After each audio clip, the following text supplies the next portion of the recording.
எப்படி சார் ஒரு மாற்று மதத்தினரா இருந்து இஸ்லாமிய மதத்தை பத்தி இவ்வளவு டீட்டெயிலா நிறைய நுணுக்கமான விஷயங்கள் எல்லாம் எப்படி சொல்ல முடியுது உங்க? மாற்று மதம் அப்படிங்கிறது முதல்ல தவறு. முதல்ல இஸ்லாம் என்பதே மார்க்கம். அது மதம் நம்ம சொல்ல வேண்டிய அவசியம் இல்லை. எஸ். இப்போ நம்ம போர்டு பார்க்குறோம், நாகப்பட்டினம் இந்த மார்க்கமாக, நாகப்பட்டினம் மார்க்கமாக, விழுப்புரம் மார்க்கமாகன்னு சொல்லிட்டு ரோட்ல நம்ம வழி பார்க்குறோம் இல்லையா? ஸோ அதுபோல இந்த உலகத்தில் 84 லட்சம் வகையான ஜீவராசிகளை அல்லாஹ் படைச்சாருன்னு சொல்லிட்டு திருக்குறான் சொல்லுது. அப்போ 84 லட்சம் வகையான உயிரினங்களுக்கும் மார்க்கம் அப்படிங்கிறது தான் இஸ்லாம். நீங்க நினைக்கிற மாதிரி ஏதோ மனித குலத்திற்காக மட்டும் வழிகாட்டியது திருக்குறான் அப்படிங்கிறது இல்லாம, ஒரு மனிதன் எப்படி வாழ வேண்டும், அவன் எப்படி குழந்தைகளை வளர்க்க வேண்டும், அந்த மனிதனுடைய குழந்தை பிறப்பு, தாயினுடைய கருவறையில் அந்த குழந்தை எப்படி உருவாகுது, அது 10 மாதங்கள் எப்படி வளருது, எப்படி இயற்கையாக குழந்தை பிறக்குது, அந்த குழந்தையினுடைய வளர்ச்சி, எப்போ அந்த குழந்தை பருவம் அடைகிறாங்க, பருவம் அடையும் போது என்னென்ன நிகழ்வுகள் நடக்குது, பெண்களாக இருந்தானா இந்த மாத விளக்கு சமயங்களில் நம்ம என்ன செய்யணும், செய்யக்கூடாது, ஆண்களாக இருந்தாங்க அப்படின்னா என்ன செய்யணும், தொழுகையை நம்ம எப்படி நடத்தணும், 5 வேளைகள் தொழுகை ஏன் கட்டாயமாக்கப்பட்டிருக்கிறது, அந்த 5 வேளை தொழுகைகளுக்குள்ளான நேரங்கள், அது காலையில் பாத்தீங்கன்னா 4:55க்கு ஒரு தொழுகை, அப்புறம் மதியம் 12:30 மணிக்கு ஒன்று, சாயங்காலம் 3:50 3:55க்கு ஒன்று, மறுபடியும் சூரியன் மறையும் போது 6:35க்கு ஒன்று, மறுபடியும் நைட் 8 மணி. ஸோ 5 வேளை தொழுகைகள் இந்த நேரத்தில் தான் பண்ணணும். சும்மா கண்ட நேரத்தில் இந்த தொழுகை பண்ணக்கூடாது. அது ஏன் பண்ணணும்? அது தொழுகைகளுக்குண்டான முறைகள். நம்ம கையை எப்படி வச்சு பண்ணணும், எப்படி காது பார்த்தீங்கன்னா எங்க கொண்டு போகணும், எப்படி உழு பண்ணணும், எப்படி மழை ஜலம் கழிக்கணும், அதை நம்ம எப்படி தூய்மைப்படுத்தணும், எப்படி நம்ம குளிக்கணும், எப்படி படுக்கணும், எந்த திசையில படுக்கணும், எப்படி திரும்பி படுக்கணும், எப்படி கணவன் மனைவி உறவுகள் இருக்கணும், எப்படி கல்யாணம் பண்ணணும், எப்படி உறவு வச்சுக்கணும், சப்போஸ் கல்யாணம் பண்ணிட்டு விலைக்கு வைக்கிறதா இருந்தா அதுக்கு என்ன கடமைகள் இருக்கு, அது என்ன பண்ணணும், அதே போல பாத்தீங்கன்னா வணிகத்தை பற்றிய வணிகம் எப்படி பண்ணணும், சட்டங்கள் எப்படி இருக்கு, எப்படி ஒரு நாட்டை ஆட்சி செய்வது, நட்பை எப்படி நம்ம தேர்ந்தெடுப்பது, எவன் துரோகி எவன் விரோதி எப்படி அடையாளம் காண்பது, மனதை எப்படி நம்ம தூய்மை வச்சுக்கிறது, மனதில் இருக்கக்கூடிய அழுக்குகளை எல்லாம் வெளியேற்றுவது எப்படி, சமுதாயத்தோட சகோதரத்துவமா வாழ்வது எப்படி, எதிரிகளை பாத்தீங்கன்னா பொறுமையா இருக்கணும், அதே சமயத்தில் எதிரிகளை நமக்கு துரோகம் பண்ணும் பொழுது அவர்களை எப்படி எதிர்கொள்வது அப்படிங்கிற விஷயங்களே இல்லைன்னு சொல்ல முடியும். அவ்வளவு எளிமையாக அனைத்து தரப்பட்ட மக்களுக்கும் புரிந்து கொள்ளக்கூடிய வகையில முகமது ஸல்லல்லாஹு அலைஹி வஸல்லம் அவர்கள் என்ன பண்றாரு அப்படின்னா, 23 வருடங்கள் அவர் மனசுல இறைவன் இறக்கிக்கிட்டே இருக்காரு. ஒரு நாள் 2 நாள் இறக்கப்பட்டதில் திருக்குறான் 23 வருடங்கள் இறக்கப்பட்டது. அதுக்கப்புறம் தான் அது மக்கள்கிட்ட கொண்டு போய் சேர்க்கிறாரு. ஸோ அப்படிப்பட்ட ஒரு மகத்தான ஒரு மாதம் இந்த ரமலான் மாதம். அதனால நம்ம இதை தெரிஞ்சு கொள்ளாமல் இருப்பது அப்படிங்கிறதெல்லாம் அது உண்மையிலேயே இது தர்மம் அல்ல. இது மதங்களை கடந்து ஒரு நல்ல விஷயங்கள், மனித வாழ்வு, இது உண்மையிலேயே இதை ஒருத்தன் ஃபாலோ பண்ணிட்டானா அவனுக்கு தோல்விங்கிறதே கிடையாது. எப்பவுமே வெற்றி தான். வெற்றி வெற்றி வெற்றி தலைச்சிருவான், அப்படியே கொட்டுவான் கையில். அல்ல இதை நீ ஃபாலோ பண்ணிட்டுனா திகட்டும், இதா வெற்றி, ஐயோ இவ்வளவா அப்படிங்கிற மாதிரி வந்துடும் நமக்கு. ஸோ இறைவன் சொல்லக்கூடிய வார்த்தைகளை நாம் பின்பற்றும் பொழுது அல்லாஹ் கொடுப்பதை பெறுவதற்கு 2 கைகள் போதாது அப்படின்னு சொல்லப்படுகிறது. ஸோ அதனாலதான் எனக்கு இதில் இவ்வளவு ஒரு ஈடுபாடு. எனக்கு எப்பவுமே நம்ம ஒரு காரியத்தை செய்யும் பொழுது அல்லாஹ்வுக்கு நன்றி சொல்லிவிட்டு ஆரம்பிக்கிறதா வழக்கம். நீ கேட்டதனால நான் அப்படியே சப்ஜெக்டுக்குள்ள நேரம் வந்தேன். ஒரு சின்ன பிரேயருக்கு அப்புறம் நான் நிகழ்ச்சிக்கு போகலான்னு ஆசைப்படுறேன். ஓகேவா? அளவற்ற அருளாளனும் நிகரற்ற அன்புடையோனும் அளப்பரிய அருட்கொடையாளனும் எல்லையற்ற கருணையாளனுமாக இருக்கக்கூடிய எல்லாம் வல்ல அல்லாஹ்வின் திருப்பெயரால் இந்த அற்புதமான நல்லதொரு நிகழ்வினை இன்று எனக்கு கொடுத்த எல்லாம் வல்ல இறைவனுக்கு நன்றி கூறி நிகழ்ச்சியை துவங்குகிறோம். சொல்லுங்க. ரொம்ப வியப்பா இருக்குது. ஒரு குர்ஆனை பத்தி இவ்வளவு டீடைல்டா, இவ்வளவு இத்தனை நுணுக்கங்களை இவ்வளவு தெளிவா புரிஞ்சுக்கிட்டு ரொம்ப எளிதா ஒரு வழிமுறை தான், அது ரிலிஜனுக்கும் அதுக்கும் எந்த சம்மந்தமும் இல்லை அப்படின்றத சொல்லியிருக்கீங்க. இல்ல, என்னுடைய நோக்கம் இதை இப்ப நான் சொல்றது எல்லாமே இஸ்லாமிய மக்களுக்காக சொல்லல. நான் இஸ்லாமிய மக்கள் ஆல்ரெடி முழுமையாக இது அறிந்தவர்கள், தெரிந்தவர்கள், உணர்ந்தவர்கள். அவங்களுக்கு நான் சொல்லணும் அவசியமே கிடையாது. என்னுடைய மக்களுக்கு இது போய் சேரணும்னு ஆசைப்படுறேன், அவ்வளவுதான்.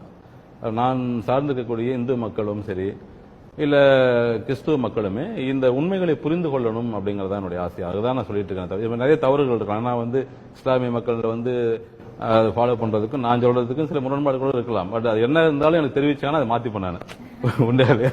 ஆக்சுவலா முதல்ல இஸ்லாம் என்பது என்ன அப்படின்னா ஒரு மதம் அல்ல அப்படிங்கறத புரிஞ்சுக்கணும், ஒரு மார்க்கம். நம்ம சலாம் சொல்றோம், நாம சலாம் சொல்றோம் இல்லையா? சலாம் அப்படின்னா என்ன முதல்ல நீங்க சொல்லணும். நீங்க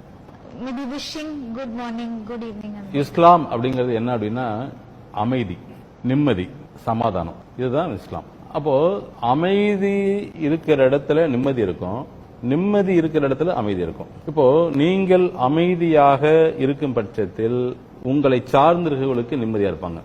நீங்கள் நிம்மதியாக இருக்கும் பட்சத்தில் உங்களை சார்ந்திருப்பவர்கள் அமைதியா இருப்பாங்க.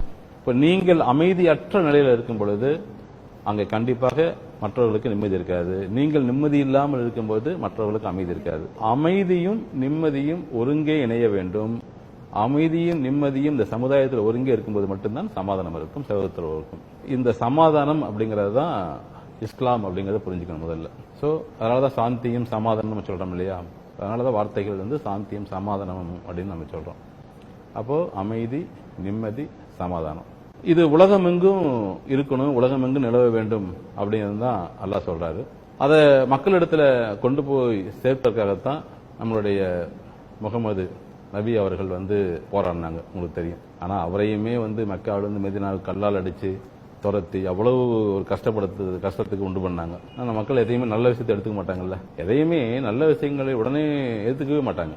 அதனால இந்த இஸ்லாம் அவ்வளவு ஒரு மேன்மையான ஒரு மார்க்கமாக இருக்கிறது காரணமே என்னன்னா சில முக்கிய கடமைகளை அல்லாஹ் எல்லாத்தையும் கொடுத்திருக்காரு.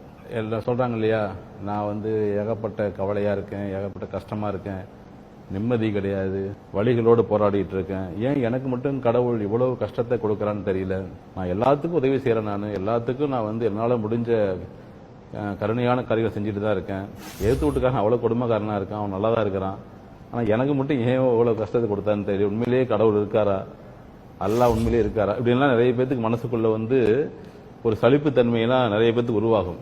அது தப்பு. இந்த 5 கடமைகளை யார் ஒருவன் சரியாக நிறைவேற்றுகிறானோ அவனுக்கெல்லாம் இந்த கவலை வரவே வராது. 5 கடமைகள் 5 கடமைகள் அப்படிங்கறது முதல்ல நம்பிக்கை கொள்ளுதல், அது களிமா நம்ம சொல்லுவோம். நம்பிக்கை அப்படிங்கறது நீ நினைக்கிற மாதிரி கடவுள் இருக்காரு அப்படிங்கறது அல்ல. அல்லாஹ்வை தவிர வேறு யாரும் இறைவன் இல்லை. இந்த உலகத்துல ஒரே ஒரு இறைவன் அல்லாஹ் மட்டுமே. அவனுக்கு ஈடு இணையாக நாம் யாரையுமே பார்க்க கூடாது, இணைய வைக்க முடியாது. முதல்ல இதுதான் முதல் நம்பிக்கை. நாம் செய்யக்கூடிய ஒவ்வொரு காரியங்களிலும், நமது ஒவ்வொரு செயல்பாடுகளிலும், நமது ஒவ்வொரு சிந்தனைகளிலும் அவன் இருக்கிறான் அப்படிங்கறது முழுமையா நம்பணும். ஒரு இலை கீழே விழுவதாக இருந்தால் கூட அது அல்லாஹ்வுக்கு தெரியாமல் நடக்காதுன்னு சொல்லப்படுகிறது. அதை முதல்ல மனசுல நம்பணும். அதான் நியத்துன்னு நம்ம சொல்லுவோம். முதல்ல நம்பிக்கை. நிறைய இறை தூதர்கள் இந்த உலகத்துல வந்திருந்தாலும் கூட கடைசி இறை தூதராக நாம முகமது நபி கடைசி இறை தூதர். அவர் முழுமையாக அவர் சொன்ன ஹதீஸும் சரி, மக்களுக்காக நபி மொழிகள் அவர் சொன்னதும் சரி, அல்லாஹ்வுடைய வார்த்தைகளை எடுத்து கூறியதும் சரி, அதை முழுமையாக நாம ஏற்றுக்கொள்ள வேண்டும். முதல்ல முழு நம்பிக்கை முதல்ல வேணும். அந்த இறை நம்பிக்கை இருந்துச்சுன்னா அடுத்த 4 கடமைகளும் ஈஸி தான். அதுதான் முதல். அதனால முதல் கடமை என்பது நம்பிக்கை கொள்ளுதல் இறைவன் மீது. அவனுக்கு ஈடு இணையாக எதுவுமே கிடையாது. அவன்தான் இந்த உலகத்தை படைச்சான், பூமியை படைச்சான், வானத்தை படைச்சான். வானம் 7 வானங்கள் படைக்கப்பட்டது அல்லாஹ்வால. நம்மை உருவாக்கியோன்னு அவன் ஆதியும் அவனே அந்தமும் அவனே, அவனுக்கு ஈடு எதுவுமே இல்லை. இதை முதல்ல நம்பணும், நம்பிக்கை. இதுதான் முதல் கடமை. 2வது கடமை தொழுகை. நான் சொன்னது மாதிரிதான் 5 வேளை தொழுகைகள். அது தொழுகைகள் எப்படி பண்ணணுங்கிறதே முறை இருக்கு. நிறைய பேர் அது பண்ண தெரியாம இருக்காங்க. சும்மா இங்க கை வைப்பாங்க, இப்படி வைப்பாங்க. ஆக்சுவலா இந்த பொசிஷன் இருக்கு இல்லையா, ஆக்சுவலா இந்த காது இருக்கு, இந்த காது கரெக்டா இப்படி வைக்கணும், இது இங்க வச்சுக்கணும், இந்த தோள்பட்டைக்கிட்ட. நிக்கும் போது கூட இப்படி காலை விரிச்சல நிக்க கூடாது, சேர்த்து வைக்க கூடாது. இந்த புஜம் இருக்கு இல்லையா, இந்த புஜத்துக்கு நேர கால் இருக்கும். தொழுகை முறைகள், அதாவது இங்கே கை வைக்க கூடாது, முட்டியில நிமிர்ந்து நின்று குனியும் போது நேர வஞ்சி இப்படி கை வச்சு, இது நிறைய முறைகள் இருக்கு. நான் வேணா அடுத்த வீடியோஸ்ல நான் அதை ஒரு நபரை நான் செஞ்சு காமிக்க வச்சு நான் காமிக்கிறேன். தொழுகைகள் முறைகளை சொல்றேன். கீழே நம்ம பண்ணும்பொழுது 7 உறுப்புகள் கீழே தொடணும். இந்த நெத்தியும் மூக்கும் பூமியில தரையில படணும். அடுத்து உள்ளங்கை படணும். அடுத்து பாத்தீங்கன்னா இந்த முட்டி படணும். அடுத்து கீழே அந்த பெருவல் இருக்கு இல்லையா, அந்த கால் அந்த அது வந்து மடக்கி படணும். இது மாதிரி வந்து விதிமுறைகள்லாம் இருக்கு. இது வந்து இந்த பொசிஷன்ஸ்க்கும் ஏதாவது சயின்டிபிக் ரீசன்? ஆமா, சயின்டிபிக் முழுமையா இருக்கு. வஜ்ராசனத்தை தான் நம்ம வந்து ப்ரேயர் பண்றோம்.